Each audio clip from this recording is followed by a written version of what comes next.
जीत के प्रति तो मैं 101% आश्वस्त हूँ। मैं 5 लाख से ज्यादा मार्जिन से चुनाव जीतूंगा। नागपुर विदर्भ का सर्वांगीण विकास, ये मेरे राजनीतिक जीवन की शुरुआत में मेरा संकल्प रहा है। ट्रांसपोर्ट इलेक्ट्रिक पर, अल्टरनेटिव फ्यूल, बायोफ्यूल पे चलेगा। ये मेरी अपॉर्चुनिटी है कि मैं लोगों को मिलूं और उनका आशीर्वाद लूं, इसलिए मैं हर क्षेत्र में जा रहा हूं। लोगों से मिलना, man to man, heart to heart and house to house. जीत के प्रति तो मैं 101% आश्वस्त हूँ। किसी भी स्थिति में मैं बहुत अच्छे मार्जिन से जीतूंगा, पर मेरा प्रयास है कि जनता के सहयोग से जो उत्साह है और कार्यकर्ता परिश्रम कर रहे हैं, तो मैं 5 लाख से ज्यादा मार्जिन से चुनाव जीतूंगा। नितिन जी, आपने कहा कि पिछले 10 सालों में आपने 1 लाख करोड़ रुपए के काम किए, और आप ये भी कहते हैं ये तो ट्रेलर है, पिक्चर अभी बाकी है। तो पिक्चर क्या होगा? पिक्चर तो नागपुर विदर्भ का सर्वांगीण विकास, ये मेरे राजनीतिक जीवन की शुरुआत में मेरा संकल्प रहा है। और टूरिज्म, इंडस्ट्री, आईटी, मिहान की डेवलपमेंट, नाग नदी का शुद्धिकरण, और सबसे इम्पोर्टेंट चीज है कि नागपुर शहर को जल प्रदूषण, वायु प्रदूषण और ध्वनि प्रदूषण से मुक्त करके एक ग्रीन शहर बनाने के लिए मैं कोशिश करूंगा। यहाँ का ट्रांसपोर्ट इलेक्ट्रिक पर, अल्टरनेटिव फ्यूल, बायोफ्यूल पे चलेगा। पेट्रोल डीजल का यूज नहीं के बराबर होगा। और नागपुर में विशेष रूप से अच्छे बगीचे, अच्छे खेलने के मैदान, हर मतलब विधानसभा क्षेत्र में 2 स्विमिंग टैंक, हेल्थ क्लब, और उसके साथ विशेष रूप से मैं कोशिश करूंगा कि नागपुर के युवाओं को, अभी 68,000 लोगों को मिहान में रोजगार मिला है, 1 लाख आंकड़ा मैं 1 साल के अंदर पूरा करूंगा। नितिन जी, हम देख रहे हैं कि शुरुआती दौर है प्रचार का, आप man to man reach out करने का प्रयास कर रहे हैं। देखो, ये मेरी अपॉर्चुनिटी है कि मैं लोगों को मिलूं और उनका आशीर्वाद लूं, इसलिए मैं हर क्षेत्र में जा रहा हूं, लोगों से मिल रहा हूं, उनसे बातचीत कर रहा हूं और डायलॉग कर रहा हूं।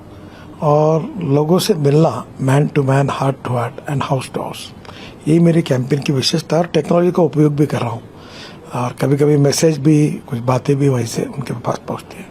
नितिन जी, आपने नागपुर के वोटरों से अपील की कि वो सुझाव दें ताकि आप अपना खुद का जो मैनिफेस्टो बनाएंगे। 30 तारीख तक मैंने सुझाव मांगे हैं, और जो भी लोग सुझाव देंगे उसके सबके ऊपर अध्ययन करके मैं अगली विजन अपनी डिक्लेयर करूंगा। आपका जो पहला भाषण हुआ ये प्रचार में, उसमें आपने कहा कि मैं इलेक्शन मैनेजमेंट नहीं करूंगा। इसके बगैर कैसा संभव है? इलेक्शन मैनेजमेंट नहीं करना है मुझे। आप जो समझे वो समझ लो। मैं इलेक्शन कार्यकर्ताओं के शक्ति के बाद, जैसे कार्यक्रम हुआ, 40-50 हजार लोग थे, पर एक भी गाड़ी नहीं लगाई थी, टैक्सी नहीं लगाई थी, किसी को कोई पैसे नहीं दिए थे। खुद होके लोग आए जो दिल से मेरे ऊपर, हमारे पार्टी के ऊपर, मोदी जी के ऊपर प्रेम करते हैं, तो लोगों का सहयोग लेकर काम करेंगे। नितिन जी, आप अक्सर कहते हैं कि 2024 तक खत्म होते तक भारत की सड़कें अमेरिका जैसे राजमार्ग भारत में बनेंगे, और भारतमाला 2, ये क्या पूरा कंसेप्ट है? भारतमाला 2 ये करीब 8,500 किलोमीटर है, और भारतमाला 1 में 34,000 किलोमीटर है।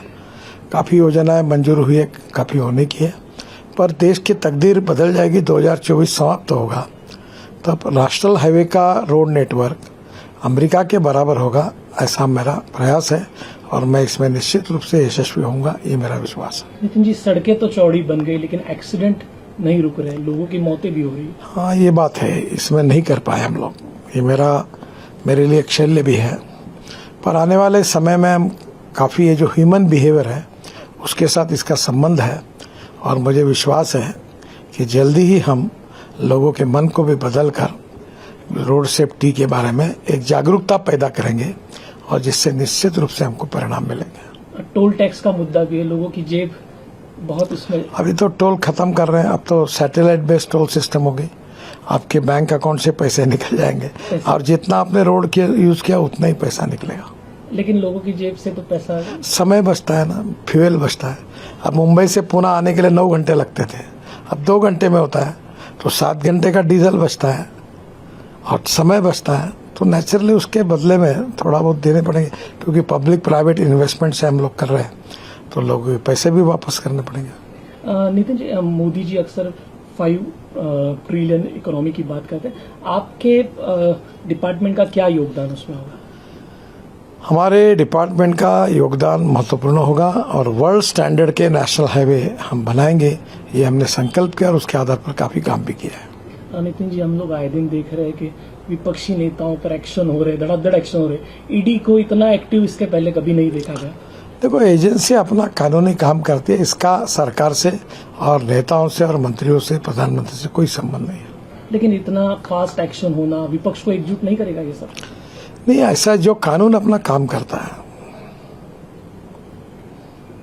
नितिन जी, 400 पार का नारा है बीजेपी का, ये कैसे पूरा होगा? हम निश्चित रूप से 400 से ज्यादा सीटें एनडीए विजयी होगी, ये मेरा विश्वास है। और पूरे देश का माहौल है कि देश का भविष्य बदलने के लिए गांव, गरीब, मजदूर, किसान का अगर कोई कल्याण कर सकते हैं तो मोदी जी के नेतृत्व में भारतीय जनता पार्टी की सरकार कर सकती है। ये विश्वास लोगों में जगा है और निश्चित रूप से इसमें हमको सफलता मिलेगी। लेकिन 400 पार की जब बात आती है तब वो हेगड़े का बयान भी याद आता है कि हमें 400 पार इसलिए चाहिए कि हमें संविधान बदलना है। नहीं, संविधान बदलने का कोई सवाल नहीं उठता। हमको संविधान बदलना नहीं है। हमको निश्चित रूप से हम संविधान की रक्षा करेंगे। कांग्रेस के राज में कांग्रेस को जब सत्ता दी 80 बार संविधान को तोड़ा है। हम संविधान का सम्मान करते हैं और संविधान बदलने का सवाल नहीं उठता। इलेक्ट्रॉल बॉन्ड का मुद्दा इन दिनों काफी चर्चा में है। क्या इसमें चंदा लेने की जो सिस्टम है इसमें कुछ ट्रांसपेरेंसी नहीं होनी चाहिए? पूरी ट्रांसपेरेंसी है। इसी के लिए हमने इलेक्ट्रल बॉन्ड निकाले थे, और ताकि लोगों के पास, पार्टी के पास, देखो पैसा तो लगता ही है, पैसे के बिना तो कोई नाटक नहीं हो सकता। तो पैसा संरक्षित मार्ग से, ट्रांसपेरेंसी से आए, इस भाव से इलेक्ट्रल बॉन्ड की रचना की थी। अब सुप्रीम कोर्ट में मैटर है, सुप्रीम कोर्ट और सभी पार्टी के विचारों के साथ फिर नया कुछ आता है तो जरूर सोचेंगे। विपक्ष आरोप लगा रहा है कि जो लोग बीजेपी को चंदा देते थे उनके केसेस हट जाते हैं, उनकी इंक्वायरी नहीं। गलत बात है, ऐसी कोई भी बात नहीं है, ऐसा कभी करने का सवाल नहीं उठता। सर, किसान आंदोलन, एमएसपी की कानूनी गारंटी, क्या हल है इस पे? देखो, किसान आंदोलन पॉलिटिकली मोटिवेटेड है। हमारी सरकार ने किसानों के हितों के लिए बहुत निर्णय किए हैं और हर बार किसानों के साथ हमारी सरकार चली है, और मेरा विश्वास है कि किसान गुमराह नहीं होंगे, पूरी तरह हमारे साथ होकर काम करेंगे। नितिन जी, आप जातिवाद खत्म करने की बात कहते हैं, लेकिन 2012-19 आपके खुद के चुनाव में जो एक कंसोलिडेशन हुआ एक जात के लोगों का, तो आपको नहीं लगता इससे नुकसान होता? कोई कंसोलिडेशन नहीं हुआ, लेकिन जातिवाद की बात तो होती है। नहीं, कोई नहीं होता। मैं आपको बताता हूँ, आप जाके सर्वे कर लो। न कोई जात, पंथ, धर्म, भाषा और पार्टी, इसके आधार पर 10 साल मैंने काम करते हुए कभी किसी को डिस्क्रिमिनेट नहीं किया, और मुझे भी वोट देते समय कोई लोग इस बात का विचार नहीं करेंगे। पूरी तरह वोट मिलेगा, यही मेरा विश्वास है। नागपुर कॉन्स्टिट्यूंसी में मुस्लिम वोटरों की तादाद बहुत बड़ी है। उनके भी मुझे अच्छे प्रमाण में वोट मिलेंगे, बड़े प्रमाण पर वो मुझे मिल रहे हैं, आश्वस्त कर रहे हैं, और मुझे सब समाज के वोट मिलेंगे और मैं चुनाव जीतूंगा। वो बीजेपी से दूर तो नहीं है?